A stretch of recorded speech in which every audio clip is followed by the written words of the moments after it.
Hello guys, welcome back on my YouTube channel.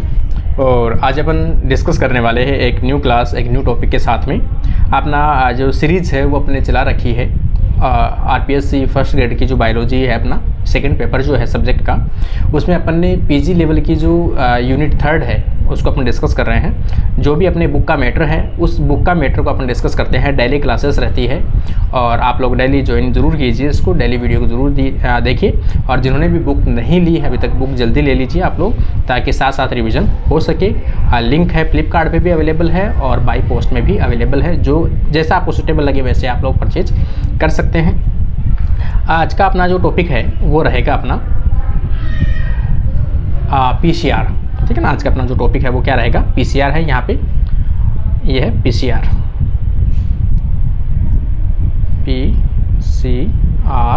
Polymerase chain reaction, ठीक है। Polymerase chain reaction का सिर्फ ज़्यादा देखो, जब भी पूछा जाता है आपको दो तीन चीज़ें ऐसी है जो मैं आपको फैक्ट बता दूं।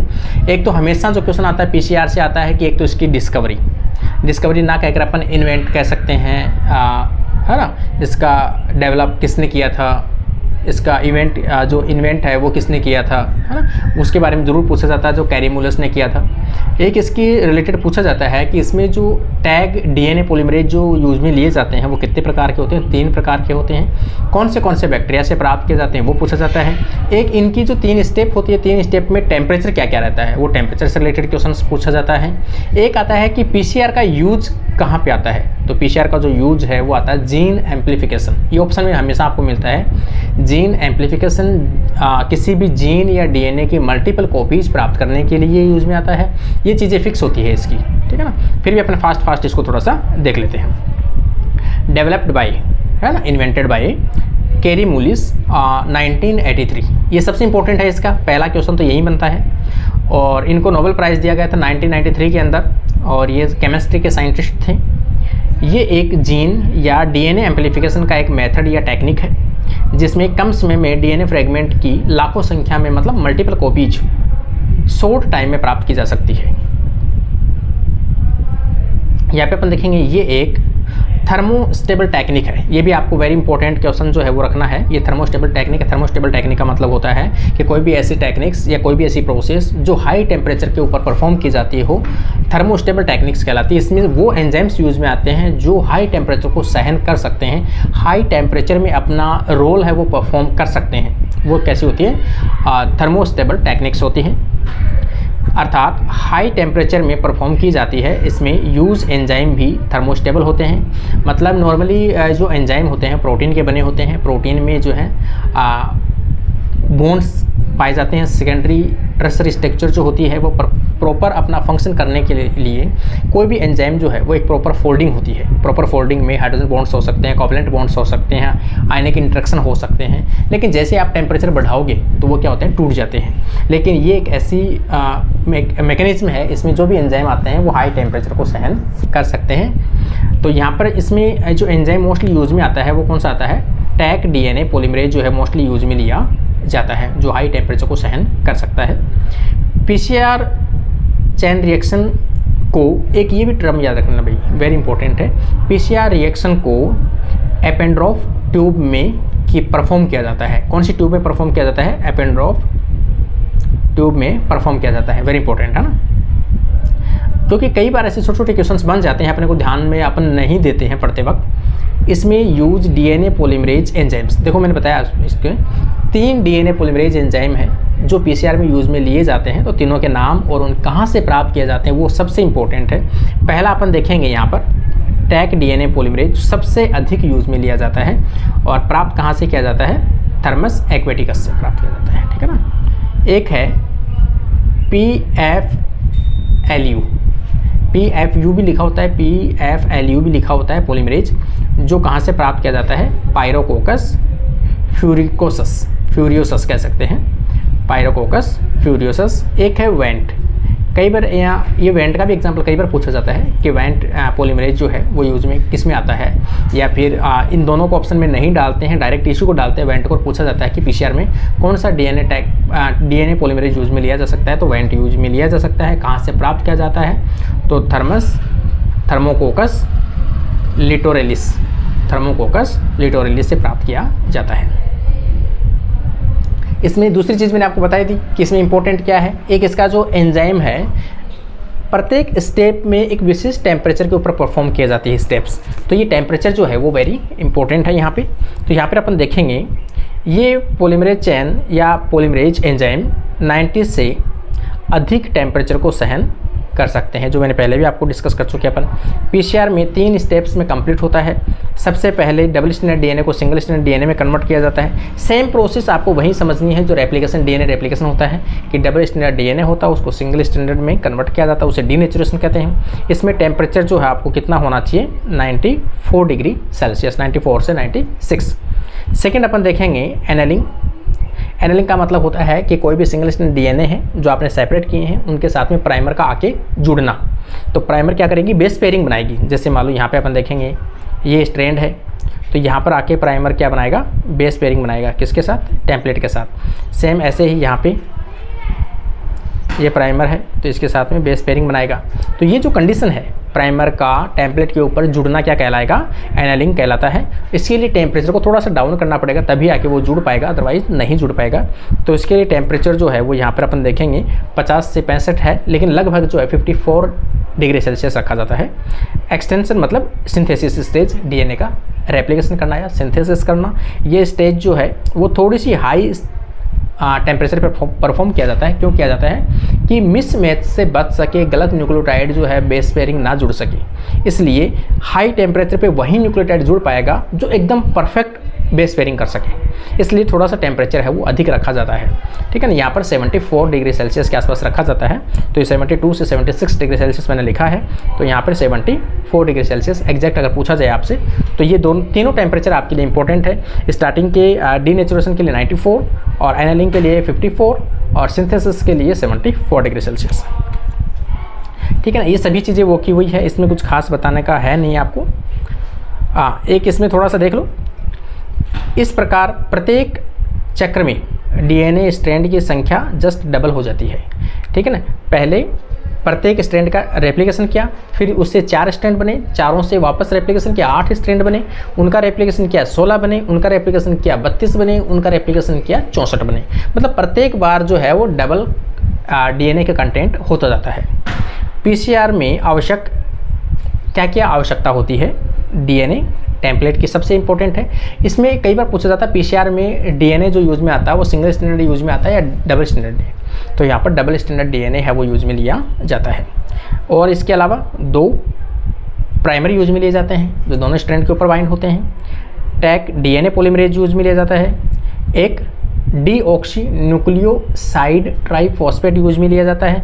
ये क्वेश्चन पहले भी नेट में भी पूछा जाता है और कई कॉमन एग्जाम जो है उनमें सब में पूछा जाता है कि किसी भी डीएनए सिंथेसिस के लिए जो प्राइमरी न्यूक्लियोटाइड्स डाले जाते हैं वो किस फॉर्म में डाले जाते हैं, तो अपन कहते भी हैं डीएनटीपी की फॉर्म में डाला जाता है, लेकिन इसकी फुल फॉर्म जब भी पूछी जाती है न्यूक्लियोसाइड आएगा यहाँ पर। ठीक है ना, डीऑक्सी न्यूक्लियोसाइड ट्राइफॉस्फेट, 3 फॉस्फेट साथ होते हैं इसलिए, तो इसको क्या बोलेंगे, न्यूक्लियोसाइड ट्राइफॉस्फेट। बार बार मैं इस पर डेली जोर दे रहा हूँ, इसका मतलब जब भी क्वेश्चन एग्जाम में आए तो आपको याद आ जाना चाहिए इस चीज़ को।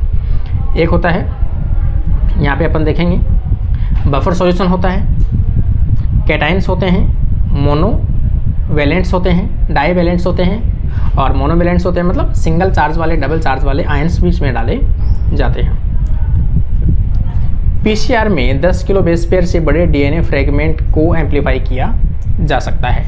ठीक है ना, एनेलिंग स्टेप में प्राइमर बहुत अधिक संख्या में डाले जाते हैं। जो सेकंड स्टेप जो है एनेलिंग, उसमें प्राइमर अधिक संख्या में डाले जाते हैं। ये सेम जो प्रोसेस है, सबसे पहले आपने क्या किया है, डबल स्टैंडर्ड डीएनए लिया है, उसको क्या किया है 94 डिग्री सेल्सियस पे हीट दी है तो वो सिंगल स्टैंड डीएनए बन गया इस प्रकार से। फिर आपने क्या किया, उसमें प्राइमर डाल दिए, प्राइमर के आपने अपनी बेस पेयर के साथ में बाइंड हो गए और फिर आपने क्या किया, डीएनए पॉलीमरेज डाल दिया, इनका सिंथेसिस हो गया, 4 स्ट्रैंड बन गए, फिर ये साइकिल वापस चलेगा। ठीक है ना, सेम ये प्रोसेस रहेगा। एक अपन देखते हैं आरटीपीसीआर, आरपीसीआर, इसे रैंडम पीसीआर भी कह सकते हैं। ठीक है ना, इसमें अपन देखेंगे एम्पलीफाइड डीएनए फ्रेगमेंट को वेक्टर प्लाज्मिड में डीएनए लाइगेज की सहायता से इंसर्ट कर दिया जाता है। ठीक है ना। ये तो इसका नाम ही है ना, एम्पलीफाइड डीएनए जो भी है, जो आपने पीसीआर की सहायता से डीएनए बनाया है उसको क्या करते हैं अपन वेक्टर प्लाज्मिड में इंसर्ट कर सकते हैं लाइगेज की सहायता से। तो ये तो रिकॉम्बिनेंट डीएनए टेक्नोलॉजी की प्रोसेस है, अपन वही पढ़ रहे हैं। वैसे पढ़ क्या रहा है अपन, रिकॉम्बिनेंट डीएनए टेक्नोलॉजी। उसमें एक स्टेप आई थी कि मल्टीपल डीएनए की कॉपी कैसे बनाए, तो बताया था अपने पीसीआर से बना सकते हैं। अब वापस अपन वहीं पहुँच गए हैं, ठीक है ना। आगे अपन क्या करते हैं कि जो आपने कॉपीज़ प्राप्त की है उनको आप क्या करोगे, यहाँ से कॉपीज़ प्राप्त की है, ये डीएनए है, इसकी मल्टीपल कॉपीज़ प्राप्त कर ली, ये वेक्टर है आपके पास में, वेक्टर को कट किया आपने रेस्ट्रिक्शन एंजाइम साइज से और इन दोनों को क्या कर दिया, यहाँ पर मर्ज कर दिया। तो ये जो डीएनए जो है टारगेट वो यहाँ पर आकर इंसर्ट हो गया, ये ठीक है ना, यहाँ पे इंसर्ट हो गया। और इसको आप क्या करोगे, किसी भी होस्ट के अंदर आप इंसर्ट कर सकते हो। ये होस्ट हो गया, बैक्टीरियल सेल को ले लिया आपने होस्ट के रूप में।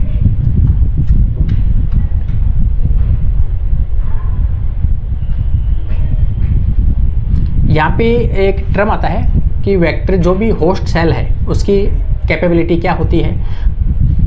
इसे अपन कह सकते हैं होस्ट सेल या बैक्टीरियल सेल में देखो हर प्लाज्मिड, हर डीएनए, किसी भी डीएनए को आप किसी स्पेसिफिक होस्ट में डाल सकते हो। क्यों डाल सकते हो, क्योंकि वो होस्ट उसके प्रति रेस्पॉन्सिबल होता है कि वो उसमें कॉपी अपनी संख्या बढ़ा सके। तो किसी भी सेल में किसी भी डीएनए को आप डालते हो, क्या वह सूटेबल है उसके लिए। अगर वो सूटेबल है तो उसे अपन क्या कहते हैं, कॉम्पिटेंट कहते हैं, ठीक है ना। तो होस्ट कैसा होना चाहिए रिकॉम्बिनेशन के लिए कि जिसमें मल्टीपल कॉपीज आप प्राप्त करना चाहते हो, वो कॉम्पिटेंट होना चाहिए। कॉम्पिटेंट का मतलब सूटेबल होना चाहिए, ठीक है। तो यहाँ पर अपन देखेंगे होस्ट सेल या बैक्टीरियल सेल में रिकॉम्बिनेंट वेक्टर को ट्रांसफ़र करने से पहले होस्ट सेल का कॉम्पिटेंट होना जरूरी है। मैंने कहा ना कॉम्पिटेंट का मतलब है सूटेबल होना जरूरी है कि उसमें डालें तो सही है या नहीं है वो। कॉम्पिटेंट होस्ट सेल कोई भी सेल जो अपने आउटसाइड में उपस्थित डीएनए या वेक्टर को अपने अंदर ले सके कॉम्पिटेंट कहलाते हैं, ठीक है ना। और अपनी उसकी कॉपीज़ बढ़ा सके, सबसे बड़ी बात।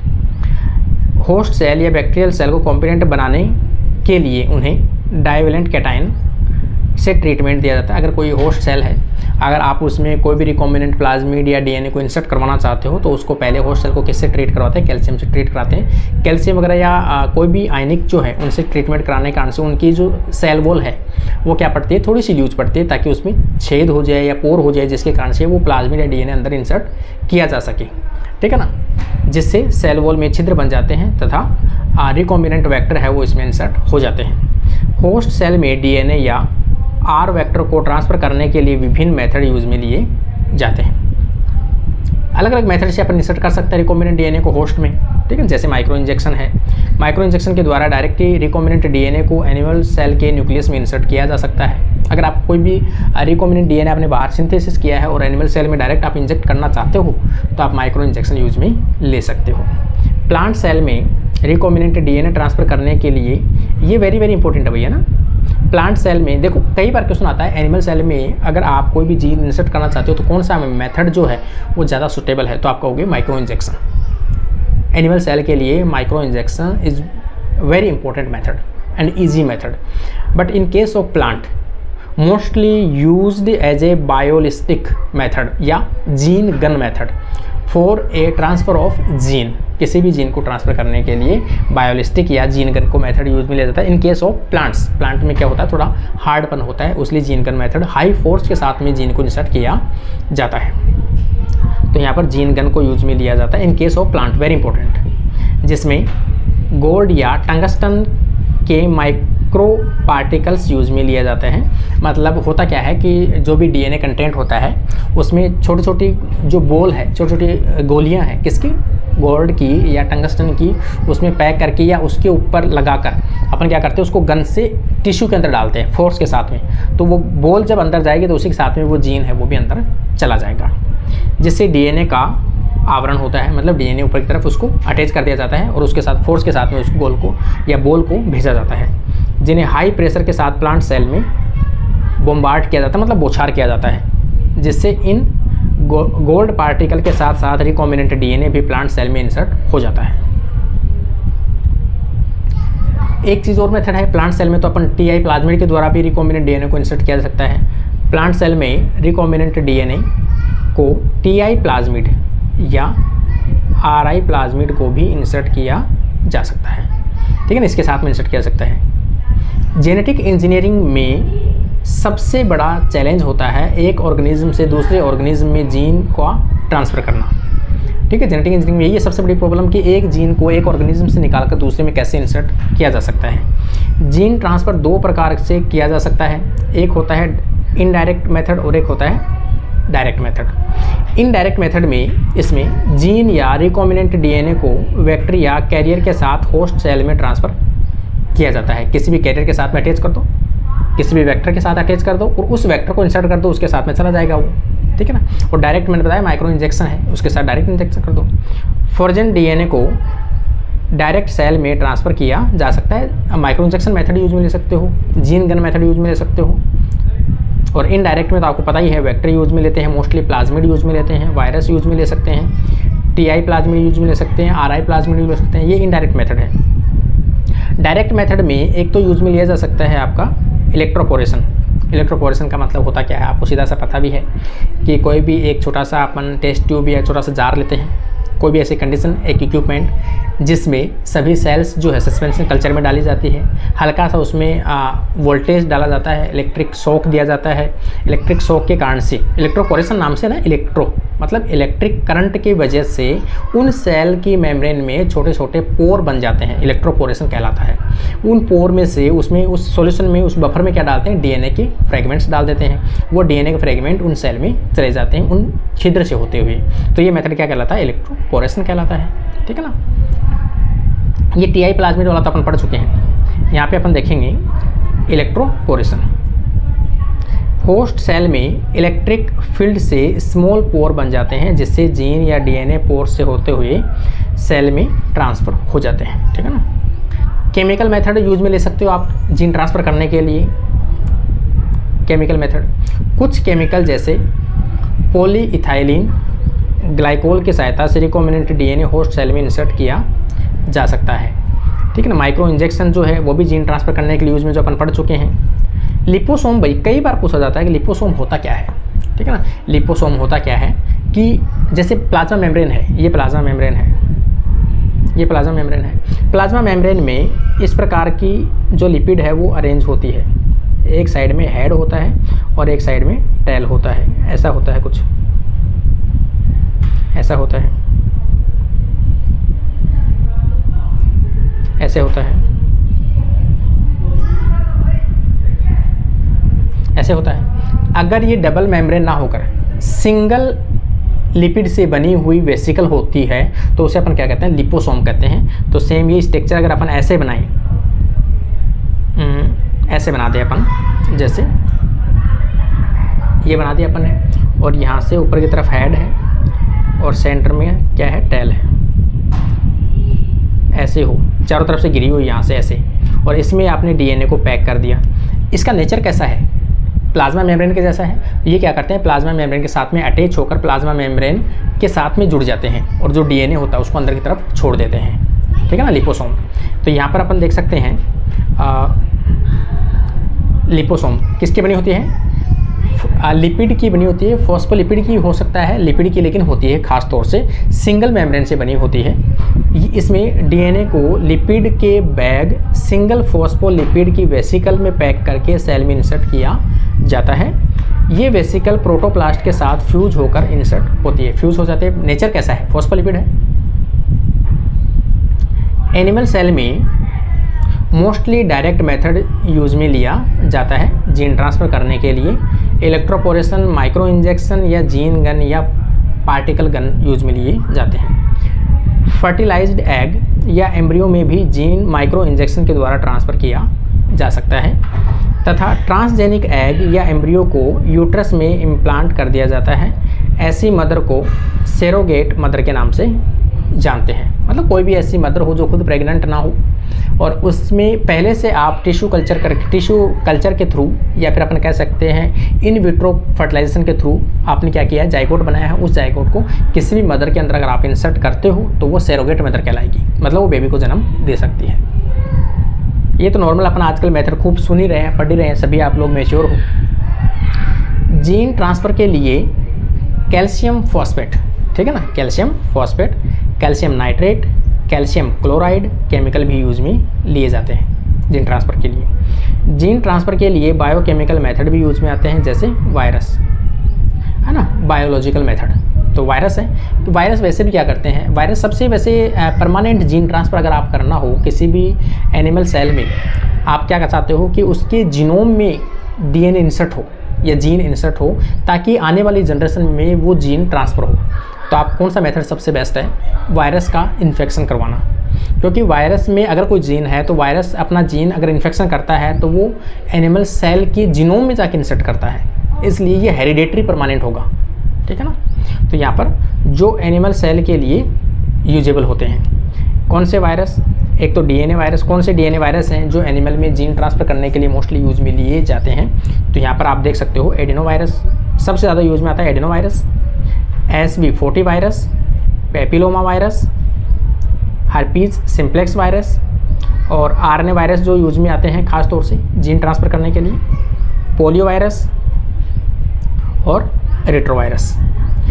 प्लांट के लिए ऐसे वायरस जो प्लांट में जीन ट्रांसफ़र करने के लिए यूज में ले सकते हैं अपन, तो वो कौन से हो सकते हैं, एक तो cauliflower mosaic virus, Jamie virus. Jamie virus कैसा है, सिंगल स्टैंडर्ड आरएनए वायरस होता है, ये भी यूज में आते हैं। अब यहाँ पर अपन देखेंगे transgenic plants. Transgenic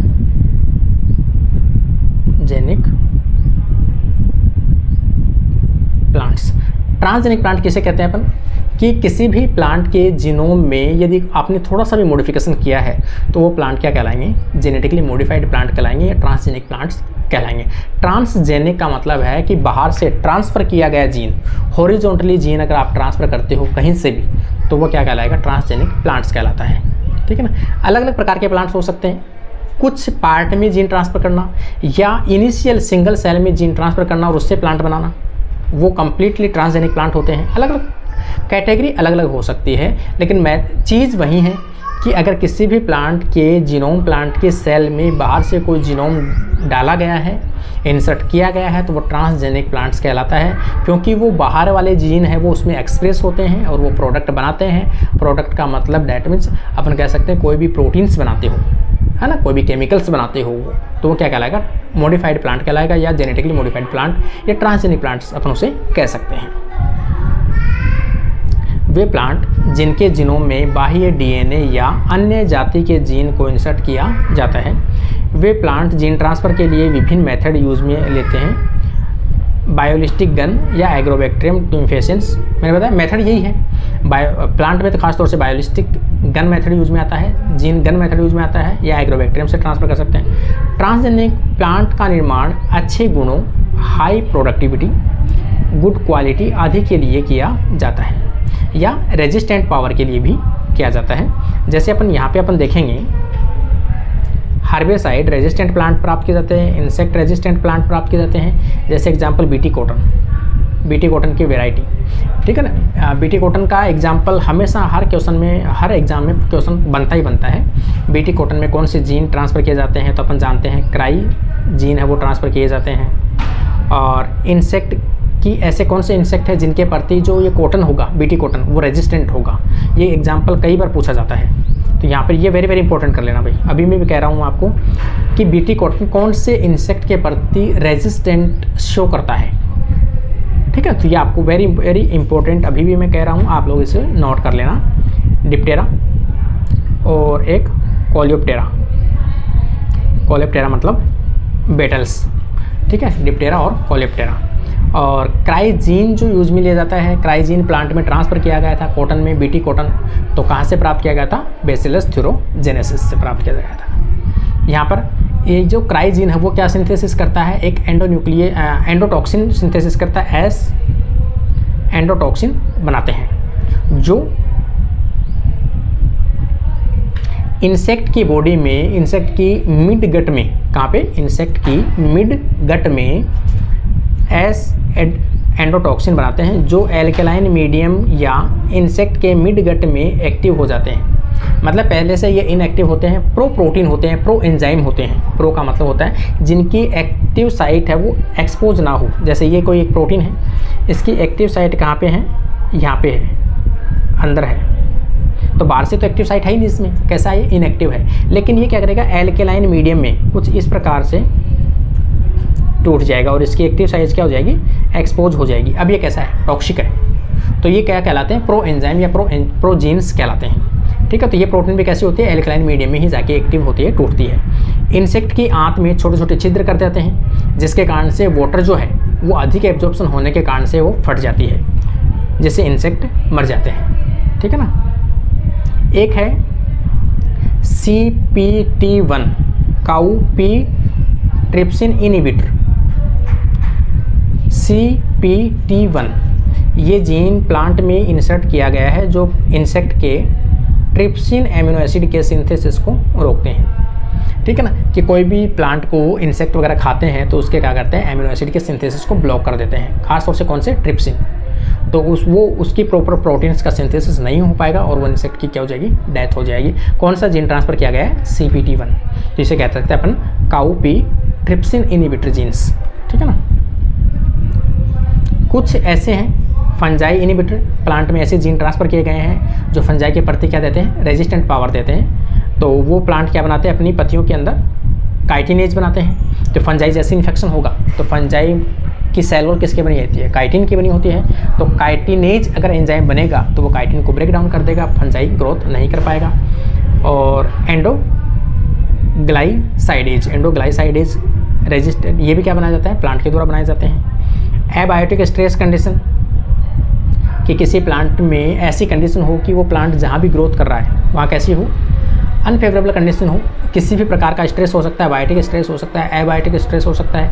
abiotic stress में अगर अपन देखेंगे तो टेम्परेचर के प्रति हो सकता है, लो वाटर हो सकता है, लेकिन कई प्रकार के हो सकते हैं एबायोटिक स्ट्रेस। तो उनके प्रति भी प्लांट में क्या गया है, रेजिस्टेंट के जीन डाले गए हैं। जैसे कोल्ड, साल्ट, टेम्परेचर, स्ट्रेस के प्रति रेजिस्टेंट जीन डाले गए हैं। जो ऑस्मोटिन जीन होते हैं, ऑस्मोटिन जीन होता है जो स्ट्रेस कंडीशन में मेंटेन कर सके प्लांट की सेल को। तो वाटर स्ट्रेस रेजिस्टेंट है। जिस प्लांट में ऑस्मोटिन जीन डाले गए हैं वो कैसे होते हैं, वेरी लो कंडीशन में वाटर की बहुत कमी हो तब भी वो क्या कर सकते हैं, प्लांट को सर्वाइव कराने के लिए जिम्मेदार होते हैं। प्लांट वहाँ पर जीवित रह सकते हैं, सर्वाइव कर सकते हैं। ट्रांसजेनिक प्लांट बायोरिएक्टर के रूप में भी यूज में लिए जाते हैं। बायोरिएक्टर का मतलब होता क्या है कि बायोरिएक्टर तो देखो नॉर्मल सी बात है कि एक ऐसा टैंक हो जिसमें माइक्रो ऑर्गेनिज्म का कल्चर करके किसी भी केमिकल का हाई लेवल के ऊपर प्रोडक्शन किया जाता है, तो वो क्या कहलाता है, बायोरिएक्टर। बायो का मतलब लिविंग ऑर्गेनिज्म की प्रेजेंस में, लिविंग ऑर्गेनिज्म के द्वारा हाई स्केल पर केमिकल्स का प्रोडक्शन करना क्या कहलाता है, बायोरिएक्टर। तो बायोरिएक्टर एक बेसिक क्या है, एक वेसिकल है, या फिर अपन कह सकते हैं एक वेसल्स है, एक पात्र है, उस पात्र में परफॉर्म की जाती है रिएक्शन, तो उसे बायोरिएक्टर कहते हैं। तो प्लांट भी कैसे काम कर रहा है, एक बायोरिएक्टर के रूप में काम कर रहा है कि प्लांट एक ऐसी बॉडी है, ये कह सकते हैं अपन, उसमें क्या किया, आपने जीन डाल दिया, वो जीन क्या बना रहा है, लगातार केमिकल बना रहा है, तो किसके रूप में काम कर रहा है, एक्ट एज ए बायोरिएक्टर के रूप में फंक्शन करते हैं ट्रांसजेनिक प्लांट्स बायोरिएक्टर के रूप में भी यूज में आते हैं। प्लांट बॉडीज़ का प्रोडक्शन किया जाता है। प्लांट बॉडीज़ का मतलब है कि ऐसी एंटीबॉडी जैसी संरचनाएं बनाई जाती है प्लांट्स के द्वारा, ठीक है ना। एडिबल वैक्सीन्स का निर्माण किया जाता है। एंटरल्यूकिन है ना, एंटरल्यूकिन है, साइटोकाइंस हैं, प्रोटीन्स का प्रोडक्शन किया जाता है प्लांट के द्वारा। काफ़ी इम्यूनोलॉजी की चीज़ें हैं, वो भी जीन जो है वो प्लांट के अंदर इंसर्ट किए गए हैं। प्लांट बॉडीज इसके नाम से ही है कि अपनी जो भी एंटीबॉडीज है उनकी जैसे जीन है, उनके जो जीन है वो प्लांट में इंसर्ट किए गए हैं और उनके द्वारा प्लांट क्या बनाता है, कुछ ऐसी प्रोटीन्स क्रिएट करता है जो अपने एंटीबॉडी से सिमिलरिटी रखते हैं, तो उन्हें क्या बोलते हैं, प्लांट बॉडीज कहलाते हैं, ठीक है ना। जेनेटिकली मॉडिफाइड प्लांट से प्राप्त एंटीबॉडीज होती है, उन्हें क्या कहते हैं, प्लांट बॉडीज़ के नाम से जानते हैं। ये अलग अलग पैथोजेनिक ऑर्गेनिज्म के अगेंस्ट बनाई जाती है, वायरस के अगेंस्ट बनाई जाती है, और ये प्लांट की स्पीसीज़ है। कौन से वायरस के अगेंस्ट में कौन सा प्लांट जो है प्लांट बॉडीज़ बना रहा है, उनके कुछ एक विशेष एग्जाम्पल्स हैं जो आप यहाँ पे देख सकते हो। जैसे पहला एग्जाम्पल आ जाएगा beet necrotic yellow vein virus. इसके अगेंस्ट में जो प्लांट बॉडीज़ बनाई जाती है वो कौन सा प्लांट बनाया जाता है, यहाँ पे जो प्लांट स्पीसीज़ है निकोसियाना, बेंथेमियाना, ठीक है ना, और सिट्रस सिट्रस ट्रिस्टिजा वायरस, इसके द्वारा सिट्रस के अंदर प्लांट में एंटीबॉडी बनाई जा रही है। यहाँ पर अपन देखेंगे क्लोवर येलो वेन वायरस जो टोबैको में बनाई जा रही है। यहाँ पे अपन देखेंगे कुकुम्बर मोजेक वायरस जो ग्लेडियोलस के अंदर बनाई जा रही है। एडिबल वैक्सीन, इसका एग्जाम्पल वैसे देखो जाए तो कई बार पूछा जाता है एडिबल वैक्सीन होती क्या है कि जो एंटीजन आपकी बॉडी में इम्यून सिस्टम को इंड्यूस कर सके वो क्या कहलाती है, आपकी वैक्सीन कहलाती है। तो वो वैक्सीन अगर प्लांट के अंदर वो जीन उसका उस एंटीजन का जीन जो है प्लांट में अगर इंसर्ट कर दिया जाए और उस प्लांट के पार्ट को आप अगर खाओ तो आपकी बॉडी में क्या जाएंगे, प्लांट में जो बॉडी वो प्रोटीन से बनी है वो किस में जाएंगे, अपनी बॉडी में जाएंगे। और अपनी बॉडी में जाने के बाद में वो प्रोटीन्स किसके रूप में काम करते हैं, एक्ट एज ए एंटीजन के रूप में काम करते हैं, अपने इम्यून सिस्टम को बढ़ाते हैं। तो वो सभी क्या कहलाएंगे, प्लांट वैक्सीन्स कहलाएंगे, ठीक है ना। मतलब प्लांट के पार्ट को खाने से अपनी बॉडी में क्या आते हैं, वो प्रोटीन्स आते हैं जो प्लांट में आपने एक्सप्रेस कराए हैं। आपने प्लांट में क्या डाले हैं, एंटीजन के जीन डाले थे, ठीक है। तो ये सभी वैक्सीन्स क्या कहलाती है, एडिबल वैक्सीन्स कहलाते हैं, खाने वाले वैक्सीन्स कहलाते हैं। ये एग्जाम्पल कई बार एग्जाम में पूछा जा चुका है भैया, ठीक है ना। यहाँ पे अपन देखेंगे जो जेनेटिकली मॉडिफाइड प्लांट से प्राप्त की जाती है edible vaccine, genetically modified crop होते हैं जिनसे स्पेसिफिक डिजीज़ के अगेंस्ट एंटीजन प्राप्त किए जाते हैं, ठीक है ना। ये वैक्सीन काफ़ी महत्वपूर्ण होती है क्योंकि इनमें उत्पादन में कम कॉस्ट आती है ना, अधिक प्रोडक्शन होता है, इनके साइड इफेक्ट भी नहीं होते। ये एडिबल वैक्सीन बनाने के लिए पैथोजन सीक्वेंस, मतलब पैथोजन से रिलेटेड जो भी डीएनए है वो प्लांट में इंसर्ट करने होंगे कि जीन को टीडीएनए मतलब टीआई प्लाज्मिड के थ्रू डाला जाएगा, को इंसर्ट कर दिया जाता है तथा एग्रोबैक्टीरियम के द्वारा इस टीडीएनए को प्लांट में इंसर्ट करवाया जाता है जिससे प्लांट सेल में एंटीजेनिक प्रोटीन बनने लगती है, लेकिन इसमें पैथोजेनिसिटी नहीं होती, मतलब डिजीज़ कोज करने की कैपेसिटी नहीं होती है क्योंकि ये प्योर पैथोजन जैसी थोड़ी होती है, उसमें थोड़ा बहुत मॉडिफिकेशन करके अपन डालते हैं। तो ये डिजीज़ कोज नहीं कर सकती लेकिन इम्यून सिस्टम को इंड्यूस कर सकती है, ठीक है ना। तो इसलिए एंटीजन के रूप में काम करती है, रोग फैलाने की क्षमता नहीं होती है। एडिबल वैक्सीन का एग्जाम्पल थोड़ा सा देख लेना। एडिबल वैक्सीन जो सर्वप्रथम, हाँ ये वेरी वेरी इंपॉर्टेंट है भाई, एडिबल वैक्सीन सर्वप्रथम किसने बनाए थे, तो एडिबल वैक्सीन सर्वप्रथम 1989 के अंदर 1989 में हार्ट के द्वारा बनाया गया था और को वर्कर मतलब उनके सहयोगियों के द्वारा। अब देखो आप एग्जाम्पल देखो भाई, वेरी वेरी इंपॉर्टेंट है एडिबल वैक्सीन के रूप में हर्पिस वायरस। हर्पिस वायरस के लिए, हर्पिस वायरस के अगेंस्ट कौन से प्लांट्स में एडिबल वैक्सीन्स बनाए गए हैं, ये तो वेक्टर हैं,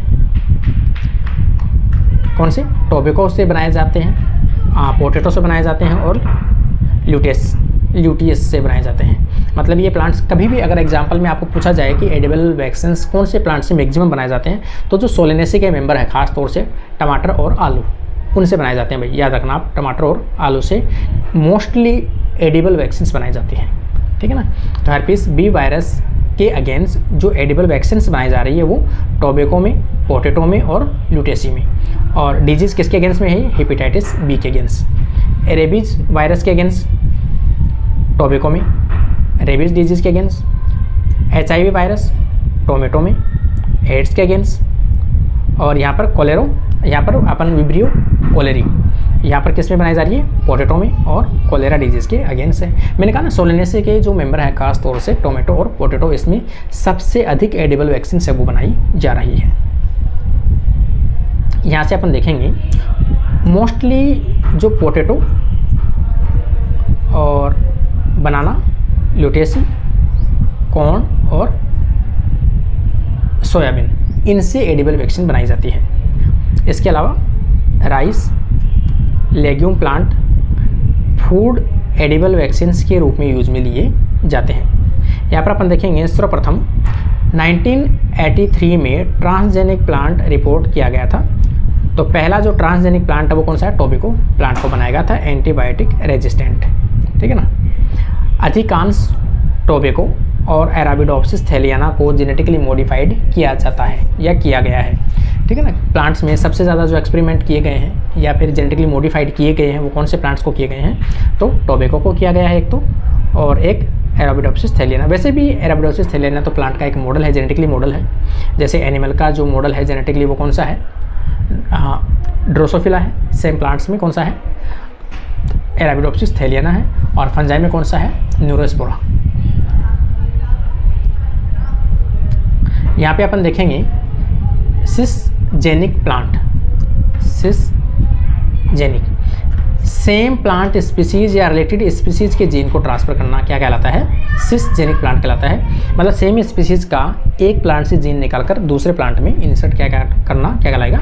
सिसजेनिक प्लांट कहलाता है। Father of green revolution, father of green revolution Norman Borlaug. इन्होंने किसके ऊपर वर्क किया था? तो वीट और राइस के ऊपर वर्क किया था। कहाँ के थे? तो मैक्सिको के थे। Father of Indian green revolution MS Swaminathan. और इनकी लाइफ जो है वो 7 अगस्त 1925 से लेकर 28 सितंबर 2023 तक इन्होंने सर्वाइव किया अपनी लाइफ। ये कुछ इसके एग्जाम्पल हैं। ब्रेसिका नेपस, ठीक है ना, ब्रेसिका नेपस। टोमेटो है, फ्लेवर सावर है, बीटी कॉटन है, ये सब चीज़ें वही हैं। ये छोटे छोटे इसके एग्जाम्पल्स हैं भाई।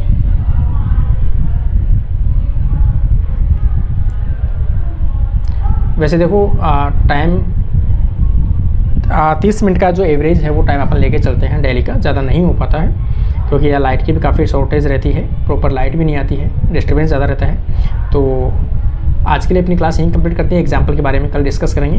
रेगुलर आप लोग अपने फ्रेंड्स तक जरूर शेयर कीजिए ताकि आप लोग देखो, आप लोगों के व्यूज़ अगर अच्छे आते हैं, आप लोग डेली इंटरेस्ट लेते हो, तभी मैं डेली वीडियो बना पाऊँगा। अगर आप ऐसे 1-2 दिन से शायद मुझे लग रहा है कि आप लोगों का रेस्पॉन्स कम आ रहा है, अगर ऐसा लगा तो लास्ट टाइम शायद हो सकता है कि मैं आगे वीडियो नहीं बना पाऊँगा। 1-2 दिन और ट्राई करता हूँ क्योंकि आप लोग या तो अपने फ्रेंड्स तक शेयर नहीं कर रहे हो या आप लोग रेस्पॉन्स नहीं दे रहे हो। पहले 2 वीडियो पर अच्छा रेस्पॉन्स दिया था आप लोगों ने और अब लास्ट में आप लोगों ने रेस्पॉन्स थोड़ा कम कर दिया है आई थिंक। तो इसलिए थोड़ा सा आप लोग रेस्पॉन्स ज़रूर रखें ताकि मैं भी थोड़ा सा इंटरेस्ट लेके आप लोगों के साथ में सहयोग करता रहूं और ये कंप्लीट बुक को आप रिवाइज करवा सकूं। तो आज के लिए अपना वीडियो कंप्लीट होता है। Thank you guys.